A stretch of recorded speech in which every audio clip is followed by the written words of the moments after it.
Sabe, quando a gente pensa no livro de Isaías, a gente está falando de um texto, uau, monumental, né? Cheio de profecias, de poesia, mas vamos ser sinceros, a complexidade dele pode assustar um pouco.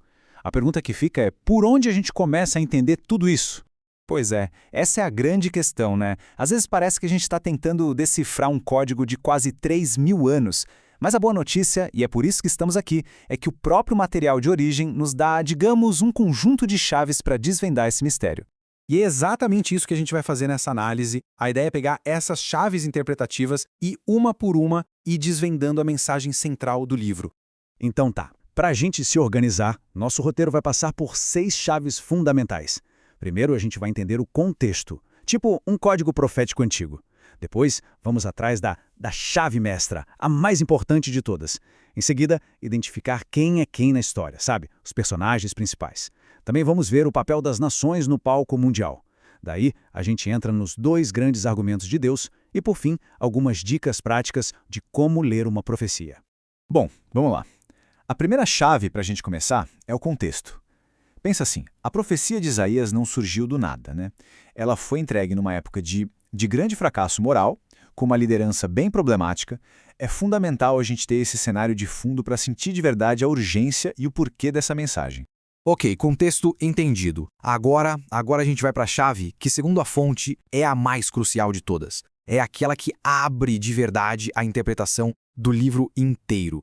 Essa tal chave mestra é o que a fonte chama de fio de ouro. E qual é a ideia? É simples, mas poderosa. A figura de Cristo é o que costura o livro todo, do início ao fim. Ou seja, a profecia, no fundo, não é sobre Israel ou as nações.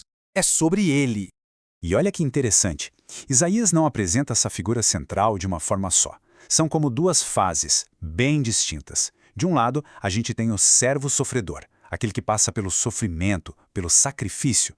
E do outro lado, o rei soberano, que viria para governar com glória e justiça.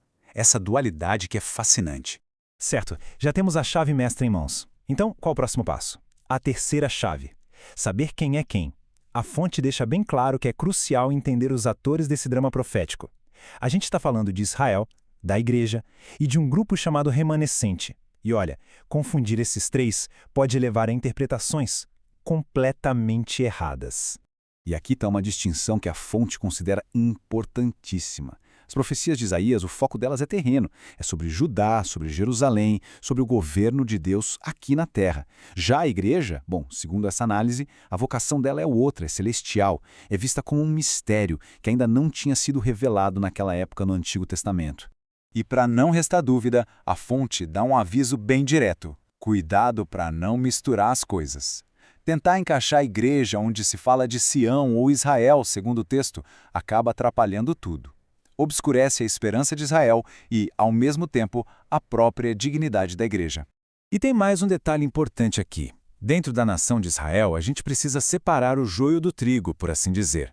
De um lado, a nação rebelde, que está de frente para o julgamento. Do outro, um terceiro grupo, o remanescente fiel. Essa semente santa, como o texto chama, é um pessoal que é preservado pela graça e é para eles que as promessas futuras são direcionadas. Beleza? Agora vamos para a quarta chave, e aqui a coisa se expande. A profecia não fica só em Israel, não. Ela traz as nações vizinhas para dentro da história, para esse grande palco mundial, e cada uma tem um papel bem definido. E aqui a gente vê exemplos perfeitos de como as nações são usadas como ferramentas, instrumentos mesmo. Primeiro vem a Assíria, descrita como a vara, usada para disciplinar, para punir. Tempos depois, aparece Ciro, da Pérsia, que é chamado de pastor. O papel dele é completamente diferente. Ele é o libertador que vai permitir que o remanescente volte para casa. Ok, agora a gente precisa prestar atenção porque a partir do capítulo 40, o livro meio que muda de tom. A estrutura muda. A fonte explica que o texto passa a ser organizado em torno de 2, digamos, grandes disputas judiciais. 2 controvérsias entre Deus e o seu povo. E é isso. O ponto é exatamente esse, o número 2. A segunda metade inteira do livro gira em torno dessas 2 controvérsias. É quase como se a gente estivesse assistindo a 2 grandes julgamentos. E entender esses 2 argumentos centrais é a chave para a gente conseguir desvendar toda a parte final de Isaías. Então vamos detalhar. A primeira disputa, que vai ali dos capítulos 40 a 48, é sobre idolatria. É Deus basicamente provando que só Ele é divino, em contraste com ídolos que não têm vida nenhuma. Já a segunda disputa, dos capítulos 49 a 57, o foco muda. O argumento é sobre a rejeição do Messias. É onde a culpa do povo fica evidente. Bom, estamos chegando na reta final. Nossa sexta e última chave. Ou melhor, um conjunto de chaves. São algumas regras mais práticas de interpretação que a fonte diz que são essenciais para a gente ter uma leitura, bem, coerente. Basicamente, são 3 regras de ouro. Primeira, a ideia de cumprimento duplo, ou seja, uma mesma profecia pode ter um cumprimento menor, mais imediato, e um outro, completo, lá no fim dos tempos. Segunda regra é ficar de olho em termos-chave, como o consumo, que fala de juízos que purificam, e a indignação, que aponta para uma tribulação final. E por último, a terceira regra é aceitar a unidade do livro, a ideia de que foi tudo escrito por um único autor. Então, para a gente fechar, a mensagem final que a fonte nos deixa é que entender Isaías não é só uma questão de técnica ou de saber as regras, é preciso algo mais. Requer uma condição moral, sabe? Uma postura de submissão, um olhar focado, sempre fixo na figura central de Cristo. Isso tudo deixa a gente com uma pergunta no ar, para pensar mesmo. Essa ideia de uma chave mestra para decifrar um texto antigo é muito poderosa.